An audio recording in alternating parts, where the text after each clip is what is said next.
I am going to explain menstrual cycle. जब भी हम वर्ड साइकिल की बात करते हैं ना तो क्या आता है दिमाग में कि यार कुछ सीरीज ऑफ इवेंट्स हैं जो एक ड्यूरेशन के बाद क्या करेंगे फिर से रिपीट होने लग जाएंगे। तो मेंस्ट्रुअल साइकिल में भी क्या हो रहा है कि आपके कुछ सीरीज ऑफ इवेंट हैं जो क्या कर रहे हैं बार बार रिपीट हो रहे हैं एक ड्यूरेशन के बाद। The normal duration of menstrual cycle is from 21 days to 35 days. मतलब क्या है कि अगर किसी की मेंस्ट्रुअल साइकिल 21 डेज की है तो भी ये नॉर्मल है, 35 डेज की है तो भी नॉर्मल है, but the average duration is of 28 days. मतलब मोस्ट ऑफ द फीमेल्स में क्या है मेंस्ट्रुअल साइकिल जो है वो 28 डेज बाद क्या करती है रिपीट करने लग जाएगी। अब मेंस्ट्रुअल साइकिल होता क्या है? So menstrual cycle represent the cyclic changes that are occurring in female reproductive tract. तो फीमेल रिप्रोडक्टिव ट्रैक्ट में कुछ साइक्लिक चेंजेस हो रहे हैं जो कि चेंज क्यों हो रहे हैं? Because these changes are induced by change in level of ovarian and pituitary hormones. So ovary के hormones और pituitary के hormones जैसे जैसे change हो रहे हैं ये आपके cyclic changes show करते हैं, मतलब different events show कर रहे हैं। इसका pattern जैसे जैसे change हो रहा है वैसे वैसे आपकी body में भी वो events जो है वो change हो रहे हैं। अब जो आपकी menstruation है वो start कब होती है? It starts during puberty and puberty is a natural process, so it's gonna hit you at certain age, कभी ना कभी तो आएगा देखो, ठीक है। और puberty में होता क्या है? तो एक ट्रांजिशन फेज है, मतलब आप चाइल्डहुड से ना अडल्ट में कन्वर्ट हो रहे होते हो, आप रिप्रोडक्टिवली एक्टिव हो रहे होते हैं, मैच्योर हो रहे होते हो, ठीक है। तो इसमें बहुत सारे चेंजेस आते हैं, physical change, physiological change, emotionally change होते हो आप, साइकोलॉजिकल चेंज होता है, तो इतने सारे चेंज होते हैं, ठीक है। अब हम यही पढ़ेंगे कि मेंस्ट्रुअल साइकिल में जो इवेंट्स हो रहे हैं ये कैसे कैसे चेंज हो रहे हैं, क्यों चेंज हो रहे हैं, आखिर कौन है जो इसे चेंज कर रहा है, ठीक है। तो मेंस्ट्रुअल साइकिल में हम 4 डिफरेंट लेवल पे हम चीजें देखेंगे। तो सबसे लोअर मोस्ट पोजीशन पे आपका रहेगा uterus. Uterus even in the body, देखो हमारी बॉडी में भी क्या है कि रिप्रोडक्टिव सिस्टम कहाँ प्रेजेंट है? पेल्विक रीजन में प्रेजेंट है। सो यूट्रस में क्या है आपकी चेंज होंगे, ठीक है। साइक्लिक चेंजेस जो होंगे वो आपके यूट्रस में देखने को मिलेंगे। अब यूट्रस को कंट्रोल कौन कर रहा है? तो हमने इनिशियल डेफिनेशन में क्या कहा था कि यूट्रस के जो भी चेंजेस हैं, मतलब ये जितने भी चेंजेस आपके मेंस्ट्रुअल साइकिल में हो रहे हैं, these are induced by change in level of ovarian and pituitary hormone. So अभी यूट्रस को कौन कंट्रोल करेगा? आपका ओवरी। सो यूट्रस को कंट्रोल करने के लिए कौन है? ओवरी। एंड देन ओवरी को कंट्रोल करने के लिए कौन है? आपका pituitary. We already know that pituitary is a master gland because the pituitary gland controls the secretion of all other endocrine glands. But क्या इस मास्टर का भी कोई मास्टर है? तो हाँ, हमने पढ़ा है कि पिट्यूटरी किसके कंट्रोल में रहता है? हाइपोथैलेमस के। So hypothalamus is the master of master gland जो आपकी पिट्यूटरी को कंट्रोल करेगा, ठीक है। अब हम सीरीज ऑफ इवेंट स्टार्ट करते हैं कि क्या क्या चेंजेस हो रहे हैं मेंस्ट्रुअल साइकिल में किस किस लेवल पे। सो हमने क्या कहा? मास्टर ऑफ मास्टर ग्लैंड कौन है आपका? हाइपोथैलेमस। सो हाइपोथैलेमस क्या करता है? देखो जैसे ही पिट्यूटरी का फेज आता है ना, हाइपोथैलेमस से एक हार्मोन का सिक्रीशन काफी ज्यादा इंक्रीज हो जाता है और इस हार्मोन का नाम है GnRH। GnRH is what? It is gonadotropin releasing hormone. Releasing hormone का मतलब होता है कि आप जाके जिस भी ऑर्गन पे एक्ट करेगा वहां से हार्मोन को रिलीज करवाएगा। और ये क्या रिलीज करवाएगा? तो गोनाडोट्रोपिन रिलीज करवाएगा। तो GnRH गया आपका एंटीरियर पिट्यूटरी पे एक्ट करने,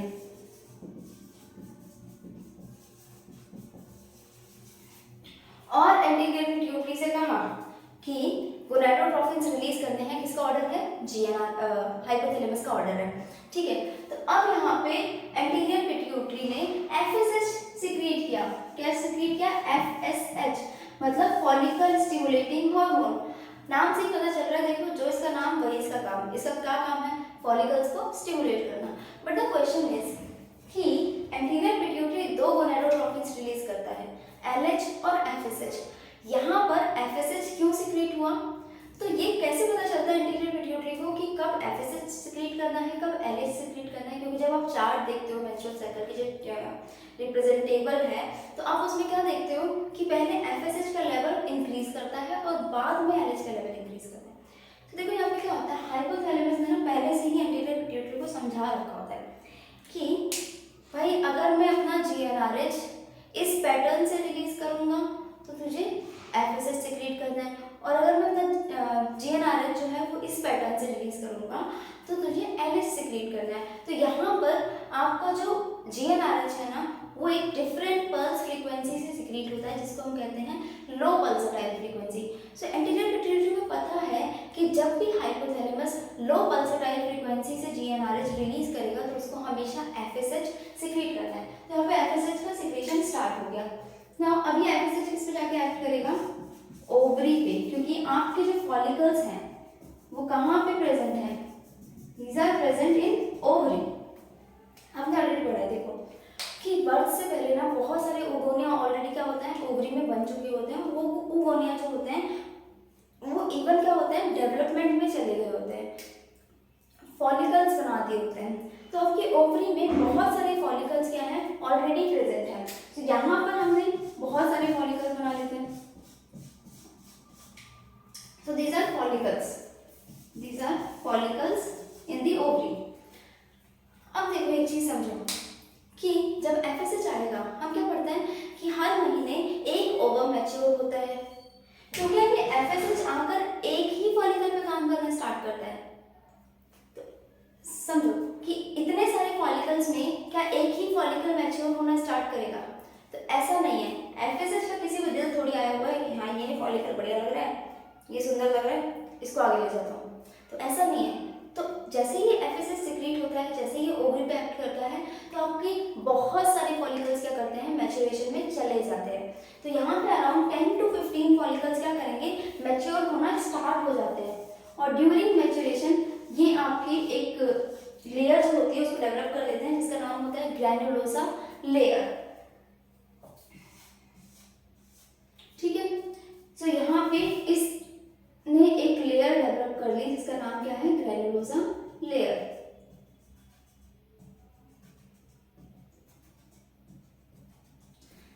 अब देखिए यहाँ पे क्या होता है कि बहुत सारे फॉलिकल्स मैच्योर हो रहे हैं। ठीक है। अब ऐसे समझो कि FSH ना एक टीचर था जो एंटीरियर पिट्यूटरी ने भेजा था। ठीक है। और ये टीचर बहुत सारे फॉलिकल्स में मतलब इसके बहुत सारे स्टूडेंट्स हैं जो मैच्योर जो क्या कर रहे हैं इससे नॉलेज ले रहे हैं, नॉलेज गेन कर रहे हैं। सो इन द सेंस कि मैच्योर हो रहे हैं। बट क्या होता है स्टूडेंट, अब इस टीचर ने आकर कहा कि या फिर हाँ इस टीचर ने आकर कहा इन स्टूडेंट्स को या इन फॉलिकल्स को कि जो तुम में से सबसे पहले पोटेंशियल दिखाएगा, मतलब जो सबसे पहले मैच्योर हो जाएगा उसको एक काइंड ऑफ वरदान मिलेगा। चलो तो उसको क्या मिलेगा? एक वरदान मिलेगा। ठीक है। अब सारे फॉलिकल्स क्या करेंगे कम्पीट करेंगे, सब चाहते हैं आगे बढ़ना, सब चाहते हैं जीतना। तो यहाँ पर कोई एक फॉलिकल ऐसा होगा जिसका पोटेंशियल क्या होगा ज्यादा होगा। तो इसका पोटेंशियल ज्यादा होता है, तो यहाँ पर कोई एक फॉलिकल क्या है हमारा ऐसा फॉलिकल है जिसका पोटेंशियल क्या है ज्यादा है। तो अब ये जो फॉलिकल जिसका पोटेंशियल ज्यादा था ये आपका वो फॉलिकल है जो जल्दी मैच्योर हो जाएगा। तो ये आपका वो फॉलिकल है जो जल्दी मैच्योर हो गया बाकियों के कंपैरिजन में।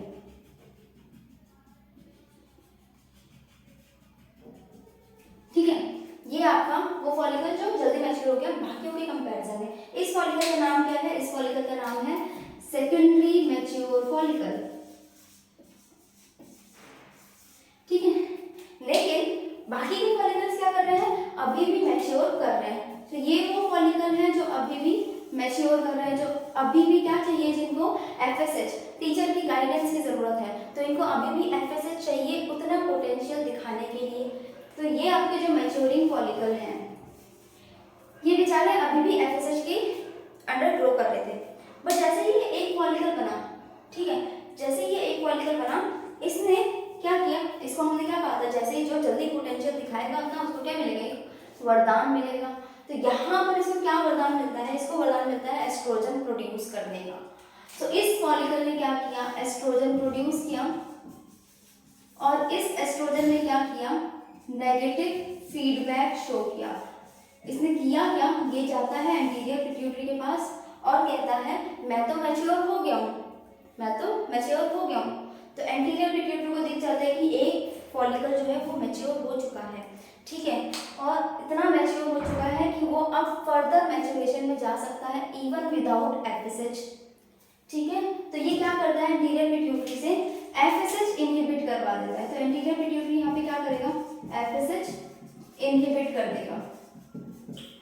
और जैसे ही एफएसएच इनहिबिट हुआ, जैसे ही एफएसएच इनहिबिट हुआ, ये जो बेचारे यहाँ पे अभी भी बढ़ रहे थे, जो अभी भी क्या उस स्टेज तक पहुंचने की कोशिश कर रहे थे जहां पर ये विदाउट एफएसएच क्या कर सकते हैं, ग्रो कर सकते हैं, वो अब क्या कर देंगे, डीजनरेट। क्योंकि सेकेंडरी फॉलिकल जैसे ही मैच्योर हुआ, कोई एक फॉलिकल जैसे ही इतना मैच्योर हुआ कि वो विदाउट एफएसएच ग्रो कर सकता है, उसने क्या शो किया, नेगेटिव फीडबैक। उसने क्या प्रोड्यूस किया, एस्ट्रोजन। इस एस्ट्रोजन ने एंटीरियर पिट्यूटरी से जाकर कहा कि मैं मैच्योर हूँ, तो अब एफएसएच की जरूरत नहीं है, तो एंटीरियर पिट्यूटरी ने एफएसएच इनहिबिट कर दिया।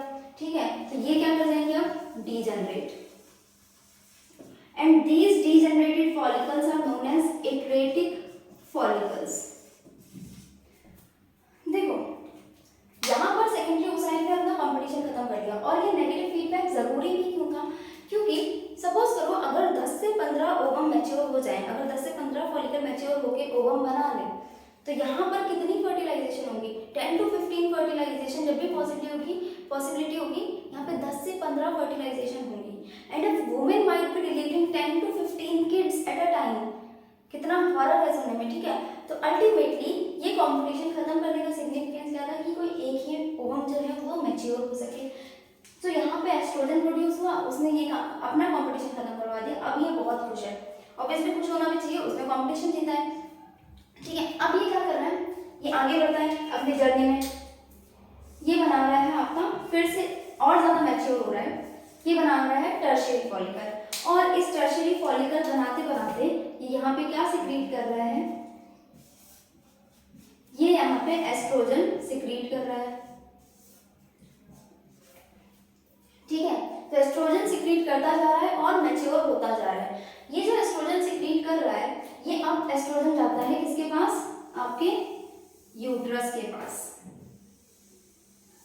So this is uterus and you already know uterus में कितने लेयर्स होते हैं, 3 लेयर्स होते हैं, जिसमें से outermost is perimetrium, middle one is myometrium smooth muscle and the innermost is endometrium. So हम एंडोमेट्रियम को रेड से बना लेते हैं, क्योंकि यहाँ पर जो साइक्लिक चेंजेस होते हैं यूट्रस में, वो हमेशा कहाँ पर होते हैं, आपके एंडोमेट्रियम में होते हैं।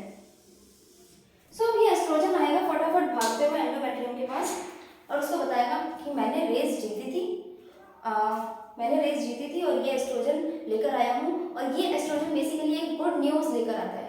क्या गुड न्यूज़, कि इसको फॉलिकल ने बोला है कि जाके मतलब एंडोमेट्रियम को बता कि मैं मैच्योर हो रहा हूँ, तो there is a possible chance of pregnancy. अगर मैं मैच्योर होऊंगा तो क्या होगा, एक प्रेगनेंसी के चांसेस हैं। ठीक है, तो अल्टीमेटली उसको जाके बोल कि वो अपनी प्रिपरेशन तैयार करे। तो यहाँ पर एंडोमेट्रियम क्या कर रही है, अपनी प्रिपरेशन तैयार करती है। जैसे ही इसको एस्ट्रोजन का सिग्नल मिलता है, ये एस्ट्रोजन जैसे ही इसके पास सिग्नल लेकर आया, यहाँ पर एंडोमेट्रियम क्या करने लगी, जो आपके एंडोमेट्रियम के सेल्स थे ना, वो अब रैपिड मल्टीप्लिकेशन करते हैं, मतलब रैपिडली मल्टीप्लाई करना स्टार्ट करते हैं। तो इसको हम बोलते हैं प्रोलिफरेट करना।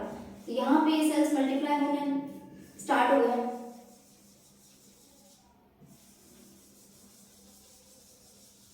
इसको हम क्या कहते हैं, प्रोलिफरेशन। तो एंडोमेट्रियम में ये काम चल रहा है। जैसे जैसे एस्ट्रोजन प्रोड्यूस होता जाएगा, ब्लड में बढ़ता जाएगा, वैसे वैसे एस्ट्रोजन का ये इफेक्ट दिखता जाएगा। तो एस्ट्रोजन आके बार बार इसको क्या करता रहता है, ट्रिगर करता रहता है कि तुम तैयारी रोकना मत, तुम करते रहना।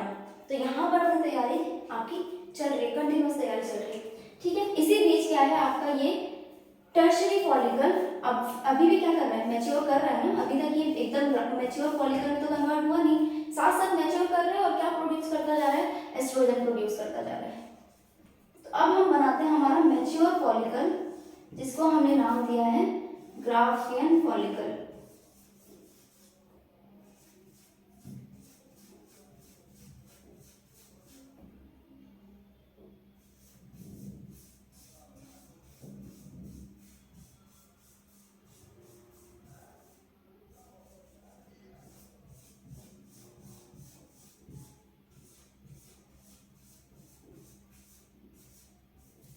ठीक है, सो ये आपका क्या है, mature follicle. This is mature follicle. तो आप इसमें देख सकते हो कि कितनी सारी लेयर्स जो है वो डेवलप हो चुकी हैं। और बहुत खुश है, ये फॉलिकल अब बन चुका है, ठीक है। तो अब ये फॉलिकल जैसे ही ओवरी में बना, यहाँ पर क्या होता है कि आपकी एस्ट्रोजन जो है वो पहले से रिलीज हो रहा था। तो आप देख सकते हो कि इस पर्टिकुलर टाइम में जब आपका टर्शियरी फॉलिकल ग्राफिन फॉलिकल में कन्वर्ट हो रहा होगा, इस पर्टिकुलर टाइम में एस्ट्रोजन का लेवल ब्लड में कितना ज़्यादा बढ़ चुका होगा, है ना। यहाँ पे एस्ट्रोजन का लेवल क्या है, ब्लड में काफ़ी ज़्यादा बढ़ चुका होगा। तो ये एस्ट्रोजन का लेवल बढ़ता जाता है, बढ़ता जाता है, बढ़ता जाता है। इनिशियली एस्ट्रोजन का लेवल जब कम था तो उसने एक नेगेटिव फीडबैक शो किया था। अब जब एस्ट्रोजन का लेवल काफ़ी ज़्यादा होता है तो ये एस्ट्रोजन क्या करता है, इसको पता है, देखो फॉलिकल तो मैच्योर हो ही रहा है, होगा भी पूरा। तो जैसे ही एस्ट्रोजन की कंसंट्रेशन ब्लड में बढ़ती है, ये एस्ट्रोजन चला जाता है हाइपोथैलेमस के पास, ठीक है। और हाइपोथैलेमस के पास जाकर क्या कहता है भाई दूसरे हार्मोन की जरूरत है, मैं मैच्योर हो गया हूँ, अब मेरे को जाना है एक नई जर्नी पे, ठीक है। तो यहाँ पे इसको हम बोलते हैं पॉजिटिव फीडबैक। तो अब हाइपोथैलेमस क्या करेगा, हाइपोथैलेमस अब हाई पल्स फ्रीक्वेंसी जीएनआरएच भेजेगा किसके पास, एंटीरियर पिट्यूटरी के पास। तो वापस से हाइपोथैलेमस ने एंटीरियर पिट्यूटरी पे एक्शन करना स्टार्ट किया, जीएनआरएच भेजा, ठीक है। और एंटीरियर पिट्यूटरी ने क्या सीक्रेट कर दिया, LH। LH is what, LH is luteinizing hormone. और इसको ल्यूटिनाइजिंग हार्मोन क्यों कहते हैं वो अभी हम पढ़ेंगे आगे। तो ल्यूटिनाइजिंग हार्मोन क्या करे, इंक्रीज किया। जैसे जैसे आपके एस्ट्रोजन की कंसंट्रेशन बढ़ती जा रही है, बढ़ती जा रही है, ये वापस से सिग्नल लेते जा रहा है कि और ल्यूटिनाइजिंग हार्मोन, और ल्यूटिनाइजिंग हार्मोन, और ल्यूटिनाइजिंग हार्मोन। तो यहाँ पर प्रोडक्शन ऑफ LH इंक्रीज होता जाएगा, ठीक है। चलो, तो अब ये सारे इवेंट्स जो थे ना, ये आपका बनाते हैं first phase of menstrual cycle, ठीक है। तो first phase of menstrual cycle को एक बार हम फटाफट रिपीट कर देते हैं और फिर इस फेज का हम एक नाम रख देंगे। देखो इनिशियली क्या हुआ, हाइपोथैलेमस ने क्या भेजा था, एक पैटर्न के साथ जीएनआरएच रिलीज किया था जिसको हम बोलते हैं लो पल्स फ्रीक्वेंसी जीएनआरएच। ये जीएनआरएच कहाँ जाता है, एंटीरियर पिट्यूटरी के पास, और इसको बोलते हैं बॉस का ऑर्डर है, क्या रिलीज कर देगा, हार्मोन रिलीज कर देगा, कौन सा, FSH, क्योंकि वो जीएनआरएच लो पल्स फ्रीक्वेंसी के साथ आया था। तो एंटीरियर पिट्यूटरी क्योंकि उसका मास्टर है ना वो, तो फॉलो तो करना पड़ेगा, उसके ऑर्डर को तुम मना नहीं कर सकते। तो उसने FSH रिलीज कर दिया। FSH गया ओवरी पे एक्ट करने, और ओवरी में जो सोए हुए फॉलिकल्स थे, उनको जगाने आया था। तो बहुत सारे फॉलिकल्स पे काम करना स्टार्ट किया, ठीक है। बट कोई एक फॉलिकल था जिसका पोटेंशियल क्या था, ज़्यादा था, जो जल्दी मैच्योर हो गया। और जैसे ही फॉलिकल मैच्योर हुआ उसको एक वरदान मिलता है, क्या, कि वो एस्ट्रोजन प्रोड्यूस कर सकता है। इसने एस्ट्रोजन प्रोड्यूस करना स्टार्ट किया और एस्ट्रोजन के थ्रू एंटीरियर पिट्यूटरी के पास एक सिग्नल भेजा कि मैं मैच्योर हो गया हूँ, तो अब मेरे को FSH की जरूरत नहीं है, तो FSH का सिक्रेशन बंद कर दिया जाए। तो एंटीरियर पिट्यूटरी इसके सिग्नल को मान लेता है और FSH क्या कर देता है, इनहिबिट कर देता है। अब जैसे ही FSH इनहिबिट हुआ, जो बाकी के फॉलिकल्स मैच्योर कर रहे थे वो बेचारे कहाँ जाएंगे, वो बेचारे मर गए। तो यहाँ पे डीजनरेट कर गए, and these degenerated follicles are known as atretic follicles, ठीक है। अब आपने एक चीज पढ़ी है कि बर्थ से लेकर प्यूबर्टी तक आते आते बहुत सारे फॉलिकल्स ओवरी में क्या कर जाते हैं, डीजनरेट कर जाते हैं, और यही इस प्रोसेस को हम क्या कह रहे थे, फॉलिकुलर एप्लेजिया। तो यहाँ पर काफी सारे फॉलिकल्स क्या कर गए, डीजनरेट कर गए। और ऐसा नहीं है कि सिर्फ बर्थ से प्यूबर्टी तक ही एक प्रोसेस चल रहा है, देखो हर महीने काफी सारे फॉलिकल्स क्या कर जाते हैं, डीजनरेट कर जाते हैं, क्योंकि कोई एक फॉलिकल मैच्योर होना स्टार्ट नहीं होता, बहुत सारे फॉलिकल्स मैच्योर होना स्टार्ट हो रहे हैं, और मैच्योर मतलब कंप्लीट इतना मैच्योर नहीं हो पाते, तो उससे पहले ही वो क्या कर जाते हैं, डीजनरेट कर जाते हैं ड्यू टू FSH इनहिबिशन। अब सेकेंडरी फॉलिकल जिसने जंग जीत ली थी या कुछ ही आगे बढ़ रहा है, कन्वर्ट हो रहा है टर्शियरी में, इसी बीच क्या कर रही है, एस्ट्रोजन प्रोड्यूस कर रहा है। ये एस्ट्रोजन जाके यूट्रस के पास बोलता है कि गुड न्यूज लाया हूँ, प्रेगनेंसी हो सकती है, पॉसिबल है प्रेगनेंसी, तो तुम एंडोमेट्रियम को तैयार करना स्टार्ट कर दो। तो एंडोमेट्रियम क्या चल रही है, आपने तैयारी चल रही हो, एंडोमेट्रियम की एकदम भयंकर तैयारी यहाँ पे शुरू हो जाती है। सिमिलरली जैसे जैसे टर्शियरी फॉलिकल बनाएगा, फिर आपका ग्राफिन फॉलिकल बनाएगा, इस बीच क्या करेगा कि एस्ट्रोजन प्रोड्यूस करता रहता है। ये एस्ट्रोजन बार बार एंडोमेट्रियम के पास जाके कहता रहता है कि तैयारी चल रही है, तैयारी चल रही है, नहीं चल रही, देखने जाता है, वहाँ पे तैयारी करवा रहा है, ठीक है। और यहाँ पे ब्लड में एस्ट्रोजन का लेवल भी क्या करने लगा है, काफी ज्यादा बढ़ने लगा है। तो अब ये एस्ट्रोजन जब बढ़ने लगता है तो इसको लगता है कि अब मेरे को फॉलिकल तो मैच्योर हो ही चुका हूँ, अब मैच्योरेशन वाले हार्मोन का तो काम है नहीं, ना तो FSH का काम तो है नहीं, तो ये जाएगा हाइपोथैलेमस मुझे अब दूसरे हार्मोन की ज़रूरत है। हाइपोथैलेमस ने क्या किया, हाई पल्स फ्रीक्वेंसी जीएनआरएच भेजा एंटीरियर पिट्यूटरी के पास और इसने क्या किया, एलएच का सिक्रेशन स्टार्ट करवा दिया। अब यहाँ पे ये सारे फेजेस आपके फर्स्ट फेज कंप्राइज कर लेते हैं। तो अब इसका नाम कैसे रखें, देखो अगर आप ओवरी को देखोगे ना तो आपको ओवरी में क्या नजर आ रहा है कि फॉलिकल्स मैच्योर हो रहे हैं, फॉलिकल्स मैच्योर हो रहे हैं under the effect of FSH. तो इसको हम बोलते हैं फॉलिक्यूलर फेज। ठीक है, इसका हमने फर्स्ट नाम क्या रखा, फॉलिक्यूलर फेज। और ये नाम क्यों था, क्योंकि अभी हम ओवरी के इवेंट्स को नोटिस कर रहे थे। अगर आप यूट्रस के इवेंट्स को नोटिस करो तो आपको क्या नजर आ रहा है कि यूट्रस में क्या चल रहा है, जो एंडोमेट्रियम है उसके सेल्स रैपिडली मल्टीप्लाई कर रहे हैं, वहां पे क्या चल रहा है, प्रोलिफरेशन चल रहा है।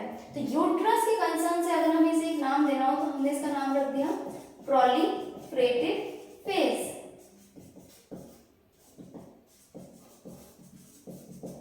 ठीक है, तो प्रोलिफरेटिव फेज किस पर्पस से था कि हमने यूट्रस को नोटिस किया कि यूट्रस में क्या चेंज चल रहा है। अब हम देख रहे हैं कि ब्लड में क्या हो रहा है। तो ब्लड में अगर आप चेक करोगे तो इस पर्टिकुलर टाइम पर आपने देखा कि एस्ट्रोजन कंटिन्यूअसली सिक्रीट होता जा रहा है। ठीक है, तो यहाँ पे आपको देखने को क्या मिलेगा कि ब्लड में एस्ट्रोजन हार्मोन की जो कंसंट्रेशन है वो काफी ज्यादा हाई है।